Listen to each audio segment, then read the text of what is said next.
Hello, everyone. My name is Justin Quinn Davis, Esquire. I am an attorney in the state of New York. I practice personal injury law, and I'm starting this account so that me, my fellow attorneys, and perhaps just those who are interested in learning about the law can kind of understand the process. Now, as a personal injury attorney, and especially as an associate as a personal injury attorney, I work on several dog bite cases. There is a recent Court of Appeals decision addressing a recent change in the jurisprudence for how you can recover damages when you're injured by a dog or perhaps another animal, although it's typically a dog.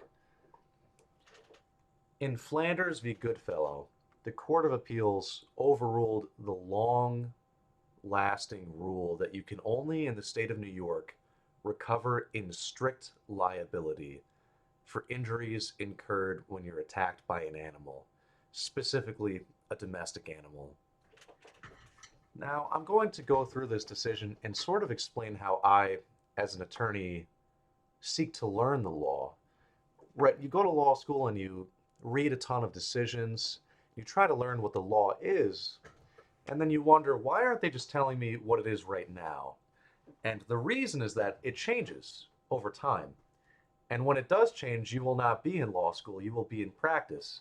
And there will not be a professor going, hey, Attorney Davis, this is the new update. You need to learn that on your own. So it's a very important skill for attorneys to have to be able to digest a decision, so to speak. Now we're going to go through this decision together, and I'm going to talk through my thought process as I do so. Now, I tend to start at the very bottom of a decision, which seems a bit nonsensical, but it works for me. I go right to the bottom and see, what did the court actually order? Because you need to keep in mind that for something to be before the court, typically, there needs to be a motion. And what is a motion? It is an application for an order. So the most important thing in a decision is, what did the court actually grant? I like to start there. It gives you some good insight. Here we have, accordingly, the order of the appellate division should be reversed with costs, and the defendant's motion for summary judgment is denied. This gives me a lot of insight. We know now that there's a reversal. I'll keep that in mind as I review the decision. We also know that the defendant, actually multiple defendants, made a motion for summary judgment. And for those that do not know, a motion for summary judgment is a dispositive motion seeking to, in essence, either win the case if you're the plaintiff or dismiss the case if you're the defendant. Perhaps a dismissal in that posture is a win, right, for the defendant.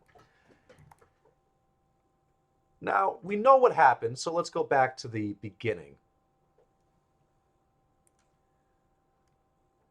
We start out with a bit of facts. We have a postal worker, they're bitten by a dog while they're delivering packages. Seems pretty typical. Now, she brought an action alleging, now this is important, two causes of action: strict liability and negligence. For those non-lawyers listening, when you bring a lawsuit is in essence a vehicle for claims. You need to allege specific claims, and you can recover specific relief based upon those claims. Strict liability is a type of claim. Negligence is also a type of claim. Now, what's important here is that in prior New York jurisprudence, before this decision, you could not bring negligence claims for dog bites. Now, many attorneys often still did, like the one here did, but they tended to get dismissed. Now, what's important here is that both causes of action were dismissed. And you see that Flanders seeks to reinstate them, Flanders being the plaintiff. Right, so the defendants, we know, won on summary judgment. They got the case dismissed. Now the plaintiff appealed. They filed a notice of appeal. They went to the appellate division, which is the court above the trial court. In New York, we have essentially three layers of courts, that being the Supreme Court, perhaps the Albany County Supreme Court, where I'm located. Then you have the appellate division, perhaps the third department, also near Albany County, encompassing several other counties. And above that, you have the New York State Court of Appeals, which is the highest court. It's like our Supreme Court, if you will. Now, Here we have, under settled law, an owner of a domestic animal who has actual or constructive knowledge of their animal's vicious propensities will be held strictly liable for harm caused as a result of those propensities. That was the old rule. And now, after this decision, it is still one of the rules, but now you can also bring negligence claims. And we'll get to that. And before I get to that, I will say there's this common phrase that lawyers say: bad facts make bad law. And I thought about that when I read this case because if you win on summary judgment when you really shouldn't, you risk it getting appealed to the appellate division and then getting further appealed to the Court of Appeals, who then might completely rewrite the script. The Court of Appeals cannot, to my knowledge, just craft new laws sua sponte. They need a case before them to do so. That's how our system works here in New York. So had this case not gotten to them, the law probably would have remained that you can only recover in strict liability. But bad facts make bad law. And here we have a judge who improperly granted summary judgment. In my mind, there is no question that there was a triable issue of fact as to vicious propensities. I've read many decisions where they have denied summary judgment on far fewer facts. We'll get into how many facts there are about the vicious propensities of the dogs here, or the dog. Now we'll go a little bit lower. They said here, yes, there is a tribal issue of fact as to whether the Goodfellows had constructive knowledge of the dog's vicious propensities. There's no question about that. I don't know what the lower court was doing there. Now, this is just some context on Bard, which was the main Court of Appeals decision addressing dog bite cases prior. It actually wasn't a dog bite case. It was a different type of animal, but it's still the most commonly cited case for dog bite cases. Now we have section 1. We're finally getting to the analysis here, and they start out with the standard. We must review the record in the light most favorable to Flanders. That's the summary judgment standard. Right, you give an inference to the non-moving party. Thought being that the case might get dismissed if you lose. So if anyone ought to get an inference, it should be the non-moving party. Now in this instance, and as I said, this is the appellate division case was a bad decision. Flanders arrived at the house, found their mailbox missing. Fairly typical. Sometimes houses have slots in the building itself. You have to go up to the wall or perhaps the door. Now, the postal worker, they heard a dog barking. They did not see a beware of dog sign. She went up, she heard the dog kind of scratching on the floor, and then she was attacked, resulting in injuries. Now you can argue that that ticking and the barking indicate an inference of notice of vicious propensities, but that's maybe not enough. But then there's even a bit more. The dog had a trainer. There were some issues with the trainer, right? With another alpha dog. That's another fact that goes in favor of the plaintiff. That fact alone, in my mind, should have been enough to deny summary judgment. You read a bit farther, and then you have some sworn affidavits from other postal workers, and that sounds like admissible evidence to me. But perhaps you can make some arguments that they're not, but I'd say it's probably admissible. And one of them said the dog would bite the window as if it was trying to bite you. I don't know how that is not an issue of fact as to whether that dog had vicious propensities. This postal worker certainly seemed to think that the dog had vicious propensities. If they saw that, in all likeliness, the owners saw that. And mind you, I've deposed dog owners before. They are not going to tell you my dog exhibits these signs, right? They're going to say my dog is perfectly well behaved. They have never done anything. They're right up there with Mother Teresa. It's how people are. Remember, they have a vested interest in answering in the negative as to the vicious propensities. It's self-serving testimony. So what you want to look for is these people who have no interest in the litigation. like these two postal workers who provided affidavits. The appellate division should have said, at a minimum, these two affidavits, together with the fact from the trainer, together with the testimony from the plaintiff, Goodfellow, all of those facts taken together indicate that there may be notice of the vicious propensities. But they did not find that.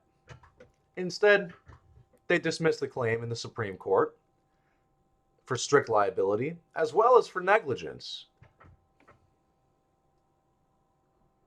The appellate division affirmed. Again, a bad decision.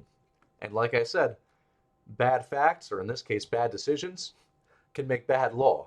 Now, this is good law for plaintiffs' attorneys, but it's bad law for, say, insurance companies who issue homeowners insurance policies.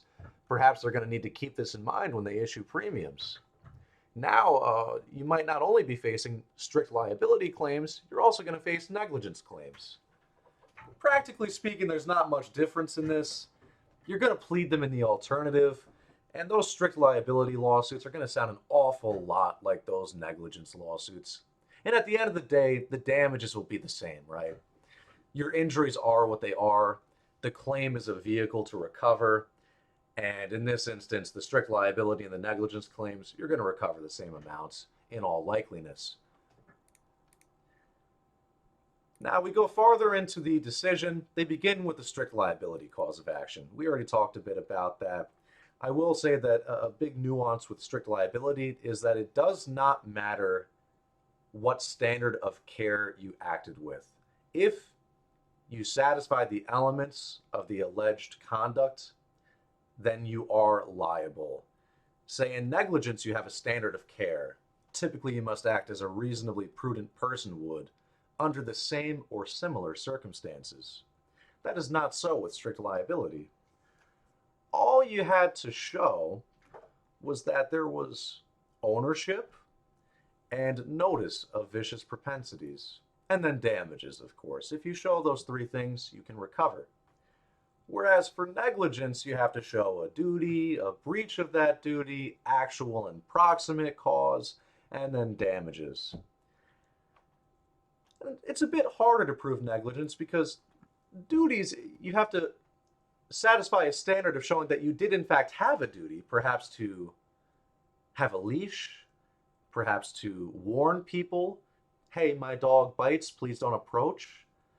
Perhaps putting a muzzle on if you're walking your dog in New York City and you know your dog bites and you're going to be near people. You can't avoid being near people. Maybe in those instances, it's not enough to try to warn everyone you go by. You have to take some further action. That's why it's a bit tougher to prove negligence claims than it is for strict liability. Now here they keep on going through the summary judgment standard. They briefly touched upon it in the beginning of the decision. Now, they go into the history of dog bite cases, or better said, domestic animal cases. And that's because they're changing the standard for the whole state, right? So it makes sense to go through the history. I know that in the back of my head as I'm reading this decision. Okay, the Court of Appeals is altering the law. So if they're going to do that, it's logical to explain the history. That's what they're doing here. They continue going on. Again, we have these standards I talked about. They're talking here about whether the dog had actually bitten someone. Now, interestingly enough, in some states, there's this so-called one bite rule where you can't really recover in dog bites unless the dog has bitten someone in the past. That's not exactly the rule in New York. You can show that a dog has vicious propensity through other things. They say here growling, snapping, baring teeth. I would say also any aggressive behavior, right? Jumping on people, trying to break things, or chewing on furniture, going after animals.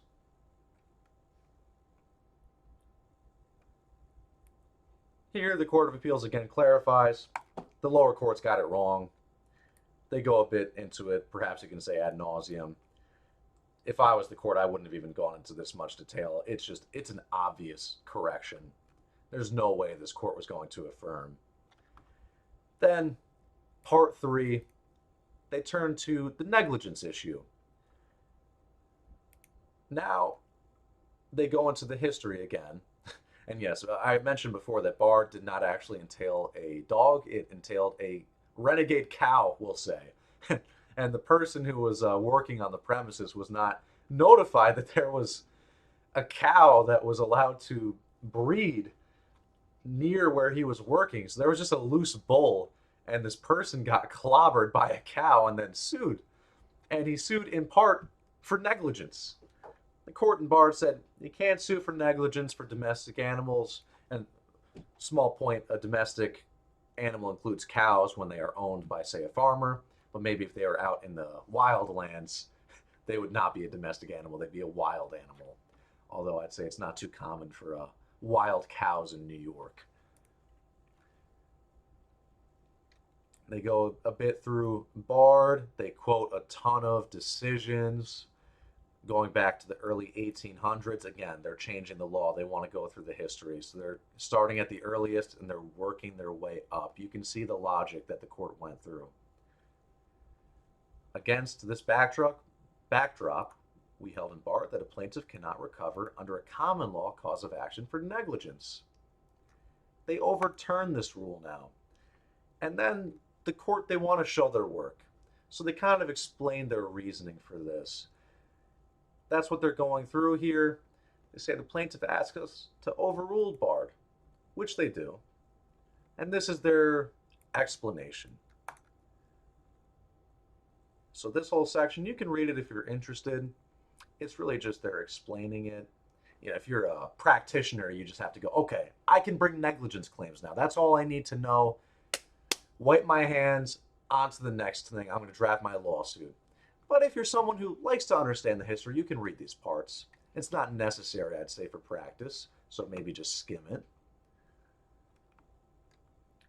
Then again, they're still going through very basic principles of, or maybe not basic, but general principles of tort law, right? Palsgraf, everyone read that in law school.